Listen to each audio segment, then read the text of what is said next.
Hello, what's up mga master? For today's video, okay. Ito halos 1 month na ito na kabit natin. Ang sabi daw ay linapag lang sa lamesa. Ayan, basag daw. Mahinang klase daw ng LCD namin. Ayan mga ka-viewers, pakita ko sa inyo kung gaano katibay ang LCD natin na kinakabit. Kaya aware ito sa mga hindi talaga ito nababasag kahit ilapag lang. Tingnan mo, pupukpukin natin ng martilyo. Tingnan mo naman kung gaano katibay yung LCD. Tapos sasabihin ay ninapag lang sa lamesa. Basag na daw yung cellphone niya, nagagalit kasi mahinang klase daw yung LCD. Mga loads, tingnan nyo kung gaano katibay yung LCD, kung gaano ko siya pinupukpok. Nakita nyo? O diba? Nabasag ba? Tapos sasabihin nalapag lang o kaya nalagay daw sa bulsa, basag na.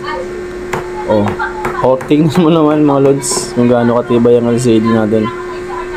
O diba?